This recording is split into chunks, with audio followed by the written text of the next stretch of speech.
Salut YouTube, on se retrouve aujourd'hui pour la suite de notre ASMR Reading de décembre avec le conte de Noël de Casse-Noisette. On va reprendre là où on s'était arrêté, au chapitre 5, la bataille. Trompette, sonnez la charge, tambour, battez la générale, cria Casse-Noisette. Et aussitôt, les trompettes du régiment de hussards de Fritz se mirent à sonner, tandis que les tambours de son infanterie commençaient à battre et qu'on entendait le bruit sourd et rebondissant des canons sautant sur leurs affûts. En même temps, un corps de musiciens s'organisa. C'étaient des Figaro avec leurs guitares, des Piperari avec leurs musettes, des bergers suisses avec leurs corps, des nègres avec leurs triangles, qui, quoiqu'ils ne fussent aucunement convoqués par Casse-Noisette, ne commencèrent pas moins comme volontaires à descendre d'un rayon à l'autre en jouant la marche des Samnites. Seul, sans doute, monta la tête aux bonhommes les plus pacifiques et, à l'instant même, une espèce de garde nationale commandée par le Suisse de la paroisse, et dans les rangs de laquelle se rangèrent les Arlequins, les Polichinelles, les Pierrots et les Pantins, s'organisa. Et, en un instant, s'armant de tout ce qu'elle put trouver, fut prête pour le combat. Il n'y eut pas jusqu'à un cuisinier qui, quittant son feu, ne descendit avec sa broche, à laquelle était déjà passé un dindon à moitié rôti, et n'alla prendre sa place dans les rangs.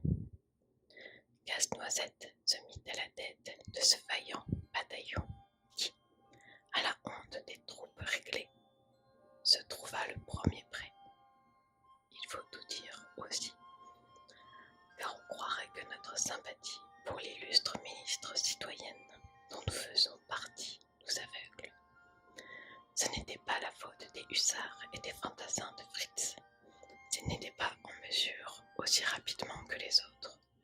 Fritz, après avoir placé les sentinelles perdues et les postes avancés, avait caserné le reste de son armée dans 4 boîtes qu'il avait refermées sur elle.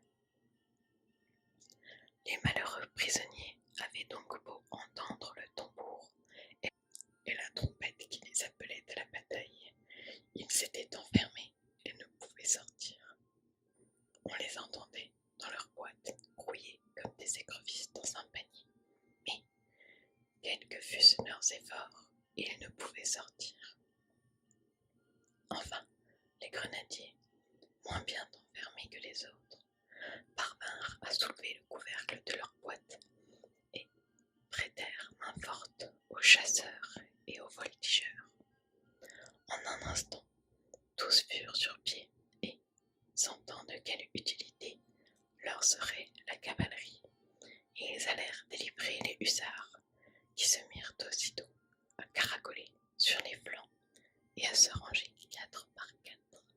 Mais, si les troupes réglées étaient en retard de quelques minutes, grâce à la discipline dans laquelle Fritz les avait maintenues, elles eurent bientôt réparé le temps perdu, et fantassins, cavaliers, artilleurs se mirent à descendre, pareil à une avalanche, au milieu des applaudissements de Mademoiselle Rose et de Mademoiselle Claire, qui battaient des mains en les voyant passer, et les excitaient du geste et de la voix, comme faisaient autrefois les belles châtelaines dont sans doute elles descendaient.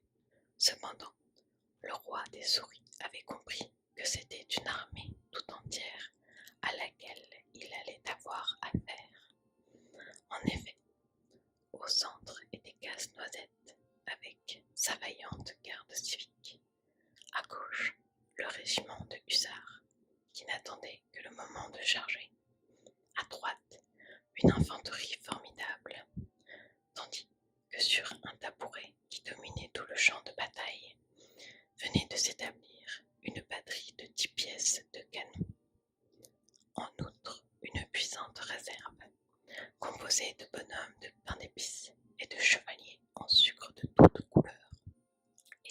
demeurer dans l'armoire et commençait à s'agiter à son tour. Mais il était trop avancé pour reculer. Il donna le signal par un quick qui fut répété en chœur par toute son armée. En même temps, une bordée d'artillerie partie du tabouret répondit en envoyant au milieu des masses souriquoises une volée de mitraille. Presque au même instant, tout le régiment de hussards s'ébranla pour charger, de sorte que, d'un côté, la poussière qui s'élevait sous les pieds des chevaux, de l'autre, la fumée des canons qui s'épaississait de plus en plus, dérobèrent à Marie la vue du champ de bataille. Mais, au milieu du bruit des canons, des cris des combattants, du râle des mourants, elle continuait d'entendre la voix de Casse-Noisette, dominant tout le fracas. Sergent Harlequin, criait-il, prenez 20 hommes et jetez-vous en tirailleurs sur le flanc de l'ennemi.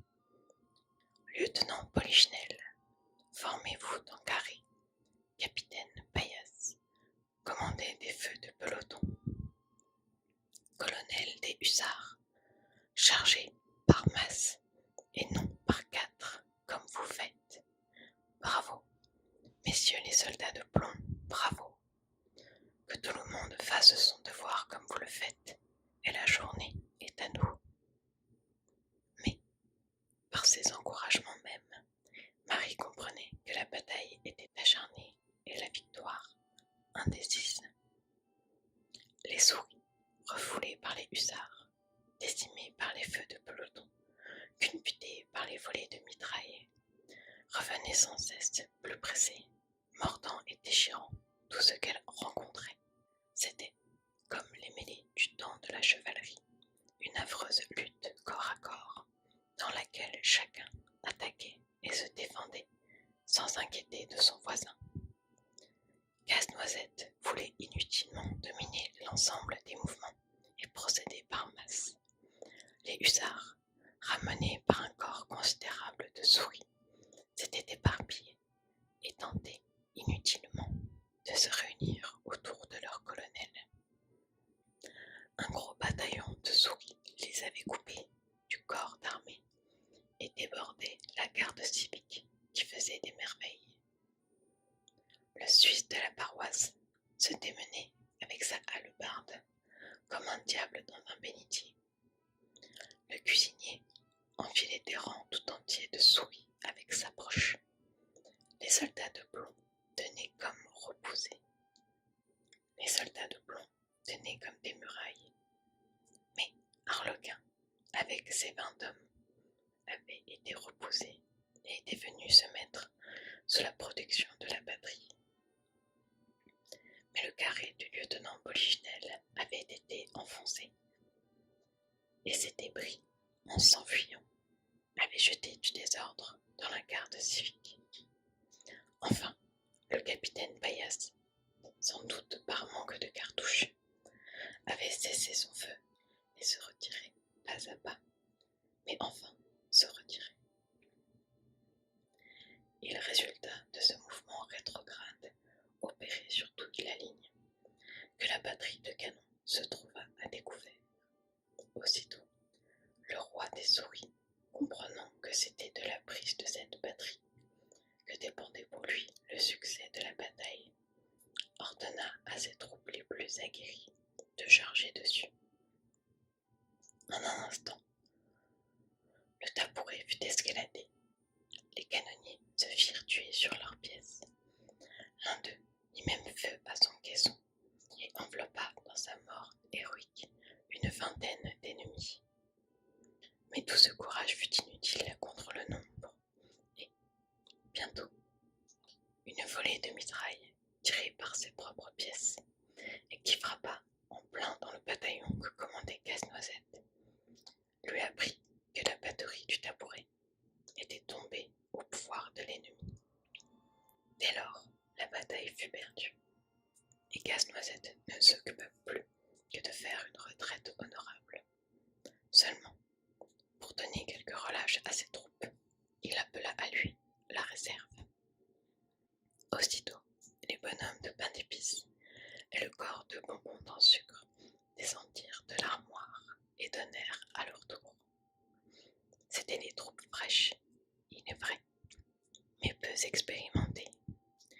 Les bonhommes de pain d'épices, surtout, étaient fort maladroits et, frappant à tort et à travers, estropiaient aussi bien les amis que les ennemis. Le corps des bonbons tenait ferme, mais il n'y avait entre les combattants aucune homogénéité. C'étaient des empereurs, des chevaliers, des tyroliens, des jardiniers, des cupidons, des singes et des crocodiles, de sorte qu'ils ne pouvaient combiner leurs mouvements et n'avaient de puissance que comme masse. Cependant, leur concours produisit un utile résultat. À peine les souris eurent-elles goûté des bonhommes de pain d'épices et entamé le corps des bonbons, qu'elles abandonnèrent les soldats de plomb, dans lesquels elles avaient grande peine à mordre, et les polichinelles et les paillasses, les sarreguins, les Suisses et les cuisiniers, qui étaient simplement rembourrés d'étoupes et de seaux, pour se ruer sur la malheureuse réserve qui, en un instant, fut entourée par des milliers de souris et, après une défense héroïque, fut dévorée avec armes et bagages. Casse-Noisette avait voulu profiter de ce moment de repos pour rallier son armée, mais le terrible spectacle de la réserve anéantie avait glacé les plus fiers courages. Paillasse était pâle comme la mort. Arlequin avait son habit en lambeaux. Une souris avait pénétré dans la bosse de Polichinelle et, comme le renard du jeune Spartiate, lui dévorait les entrailles. Enfin, le colonel des hussards était prisonnier avec une partie de son régiment et, grâce aux chevaux des malheureux captifs, un corps de cavalerie souriquoise venait de s'organiser. Il ne s'agissait donc plus, pour l'infortuné Casse-Noisette, de victoire. Il ne s'agissait même plus de retraite. Il ne s'agissait que de mourir. Casse-Noisette se mit à la tête d'un petit groupe d'hommes, décidés comme lui à vendre chèrement leur vie. Pendant ce temps, la désolation régnait parmi les poupées. Mademoiselle Claire et Mademoiselle Rose se tordaient les bras et jetaient les hauts cris. Hélas, disait Mademoiselle Claire, me faudra-t-il mourir à la fleur de l'âge, moi, fille de roi, destinée à un si bel avenir? Hélas, disait Mademoiselle Rose, me faudra-t-il tomber vivante au pouvoir de l'ennemi? Et ne me suis-je si bien conservée que pour être rongée par d'immondes souris? Les autres poupées couraient et pleuraient, et leurs cris se mêlaient aux lamentations des deux poupées principales. Pendant ce temps, les affaires allaient de plus en plus mal pour Casse-Noisette. Il venait d'être abandonné du peu d'ennemis qui lui étaient restés fidèles. Les débris de l'escadron de hussards s'étaient réfugiés dans l'armoire. Les soldats de plomb étaient entièrement tombés au pouvoir de l'ennemi. Il y avait longtemps que les artilleurs étaient trépassés. La garde civique était morte comme les 300 Spartiates, sans reculer d'un pas. Casse-Noisette était acculé contre le rebord de l'armoire, qu'il tentait en vain d'escalader. Il lui eût fallu, pour cela, l'aide de Mademoiselle Claire ou de Mademoiselle Rose. Mais toutes deux avaient pris parti de s'évanouir. Casse-Noisette fit un dernier effort, rassembla tous ses moyens et cria, dans l'agonie du désespoir, « Un cheval, ma couronne pour un cheval !» Mais, comme la voix de Richard III, sa voix resta sans écho, ou plutôt, elle le dénonça à l'ennemi. Deux tirailleurs se précipitèrent sur lui et le saisirent par son manteau de bois. Au même instant, on entendit la voix du roi des souris qui criait par ses 7 gueules. « Sur votre tête, prenez le vivant. Songez que j'ai ma mère à venger.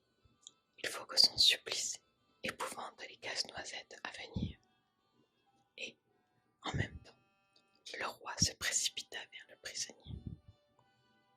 Mais Marie ne put supporter plus longtemps cet horrible spectacle.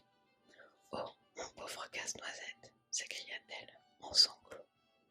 Mon pauvre casse-noisette, que j'aime de tout mon cœur, devrais-je donc périr ainsi? Et, en même temps, d'un mouvement instinctif, sans se rendre compte de ce qu'elle faisait, Marie détacha son soulier de son pied et, de toutes ses forces, elle le jeta au milieu de la mêlée, et cela si adroitement que le terrible projectile atteignit le roi des souris, qui roula dans la poussière. Au même instant, roi et armée, vainqueurs et vaincus, disparurent comme anéantis. Marie ressentit à son bras blessé une douleur plus vive que jamais. Elle voulut gagner un fauteuil pour s'asseoir, mais les forces lui manquèrent et elle tomba, évanouie. Chapitre 6. La maladie.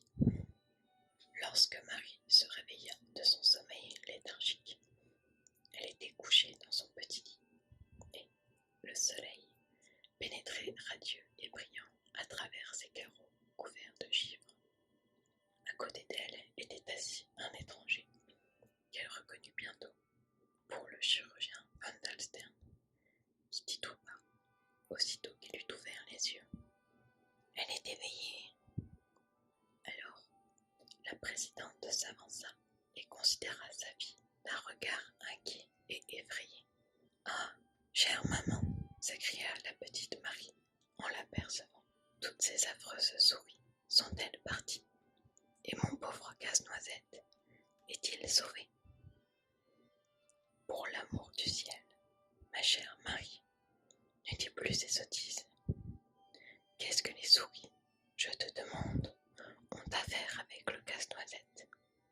Mais toi, méchant enfant, tu nous as fait tous grande peur. Et tout cela arrive cependant quand les enfants sont volontaires et ne veulent pas obéir à leurs parents.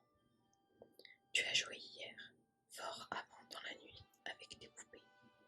Tu t'es probablement endormi et il est possible qu'une petite souris t'ait effrayé. Enfin, dans ta terreur, tu as donné du coude dans l'armoire à glace et tu t'es tellement coupé le bras que M. Van Dalstern, qui vient de retirer les fragments de verre qui étaient restés dans ta blessure, prétend que tu as couru le risque de te trancher l'artère et de mourir de la perte de sang. Dieu soit béni que je me sois réveillée. Je ne sais à quelle heure et que, me rappelant que je t'avais laissé dans le salon, j'y sois rentrée. Pauvre enfant, tu étais étendu par terre, près de l'armoire, et tout autour de toi, en désordre, les poupées, les pantins, les polichinelles, les soldats de plomb, les bonhommes de pain d'épices, et les hussards de Fritz, étendus pêle-mêle, tandis que, sur ton bras sanglant, tu tenais Casse-Noisette. Mais d'où vient que tu étais déchaussé du pied gauche et que ton soulier était à 3 ou 4 pas de toi? Ah, petite mère, répondit Marie en frissonnant, encore à se souvenir. C'était, vous le voyez bien, les traces de la grande bataille qui avait eu lieu entre les poupées et les souris. Et ce qui m'a tant effrayée, c'est de voir que les souris victorieuses allaient faire prisonnier le pauvre Casse-Noisette qui commandait l'armée des poupées. Alors que je lançais mon soulier au roi des souris. Puis, je ne sais plus ce qui s'est passé. Le chirurgien fit des yeux un signe à la présidente, et celle-ci dit doucement à Marie: Oublie tout cela, mon enfant, et tranquillise-toi. Toutes les souris sont parties, et le petit Casse-Noisette est dans l'armoire vitrée, joyeux et bien portant. Alors, le président entra à son tour dans la chambre et causa longtemps avec le chirurgien. Mais, à toutes ces paroles, Marie ne put entendre que celle-ci. C'est du délire. À ces mots, Marie devinait que l'on doutait de son récit, et, comme elle-même, maintenant que le jour était revenu, comprenait parfaitement que l'on prit tout ce qui lui était arrivé pour une fable. Elle n'insista pas davantage, se soumettant à tout ce qu'on voulait, car elle avait hâte de se lever pour faire une visite à son pauvre Casse-Noisette. Mais elle savait savait qu'il s'était retiré sain et sauf de la bagarre, et, pour le moment, c'était tout ce qu'elle désirait savoir. Cependant, Marie s'ennuyait beaucoup. Elle ne pouvait pas jouer à cause de son bras blessé, et quand elle voulait lire ou feuilleter ses livres d'images, tout tournait si bien devant ses yeux qu'il fallait bientôt qu'elle renonçât à cette distraction. Le temps lui paraissait donc horriblement long, et elle attendait avec impatience le soir, parce que, le soir, sa mère venait s'asseoir près de son lit et lui racontait ou lui lisait des histoires. Or, un soir, la présidente venait justement de raconter la délicieuse histoire du prince Facardin, quand la porte s'ouvrit et que le parrain Drosselmayer passa sa tête en disant « Il faut pourtant que je voie par mes yeux comment va la pauvre malade. » Mais dès que Marie aperçut le parrain Drosselmayer avec sa perruque de verre, son emplâtre à l'œil et sa redingote jaune, le souvenir de cette nuit où Casse-Noisette perdit la fameuse bataille contre les souris se présenta si vivement à son esprit qu'involontairement elle cria au conseiller de médecine. « Oh, parrain Drosselmayer, tu as été horrible. Je t'ai bien vu, va, quand tu étais à cheval sur la pendule et que tu la couvrais de tes ailes pour que l'heure ne pût pas sonner, car le bruit de l'heure aurait fait fuir les souris. Je t'ai bien entendu appeler le roi aux 7 têtes. Pourquoi n'es-tu pas venu au secours de mon pauvre Casse-Noisette, affreux parrain Drosselmayer? Hélas, en ne venant pas, tu es cause que je suis blessée et dans mon lit. » La présidente écoutait tout cela avec de grands yeux effarés, car elle croyait que la pauvre enfant retombait dans le délire. Aussi, elle demanda tout épouvantée. « Mais que dis-tu donc là, chère Marie? Redeviens-tu folle? » « Oh, que non, reprit Marie. Et le parrain Drosselmayer sait bien que je dis la vérité. Lui, mais le parrain, sans rien répondre, faisait d'affreuses grimaces, comme un homme qui tue des sur des charbons ardents. Puis, tout à coup, il se mit à dire d'une voix nasillarde et monotone: « Perpendicule doit faire rond rond, avance et recule, brillant d'escadron. L'horloge plaintive va sonner minuit. La chouette arrive et le roi s'enfuit. Perpendicule doit faire rond rond, avance et recule, brillant d'escadron. » Marie regardait le parrain Drosselmayer avec des yeux de plus en plus hagards, car il lui semblait encore plus hideux que d'habitude. Elle aurait eu une peur atroce du parrain si sa mère n'eût été présente, et si Fritz, qui venait d'entrer, n'eût interrompu cette étrange chanson par un éclat de rire. « Sais-tu bien, parrain Drosselmayer, lui dit Fritz, que tu es extrêmement bouffon aujourd'hui. Tu fais des gestes comme mon vieux polichinelle, que j'ai jeté derrière le poêle, sans compter ta chanson, qui n'a pas le sens commun. » Mais la présidente demeura fort sérieuse. « Cher monsieur le conseiller de médecine, dit-elle, voilà une singulière plaisanterie que celle que vous nous faites là, et qui ne semble n'avoir d'autre but que de rendre Marie plus malade qu'elle ne l'est. »« Bah !» répondit le parrain Drosselmayer. « Ne reconnaissez-vous donc pas, chère présidente, cette petite chanson de l'horloger que j'ai l'habitude de chanter quand je viens raccommoder vos pendules ?» Et, en même temps, il s'assit tout contre le lit de Marie et lui dit précipitamment: « Ne sois pas en colère, cher enfant, de ce que je n'ai pas arraché de mes propres mains les 14 cieux du roi des souris. Mais je savais ce que je faisais, et aujourd'hui, comme je veux me raccommoder avec toi, je vais te raconter une histoire. » « Quelle histoire ?» demanda Marie. « Celle de la noix Krakatuk et de la princesse Pirlipat. La connais-tu ? » « Non, mon cher petit répondit la jeune fille que cette offre raccommodait un instant même avec le mécanicien. Raconte donc, raconte. Cher conseiller, dit la présidente, j'espère que votre histoire ne sera pas aussi lugubre que votre chanson. Oh, non, chère présidente, répondit le parrain Drosselmayer. Elle est au contraire extrêmement plaisante. Raconte donc, crièrent les enfants. Raconte donc,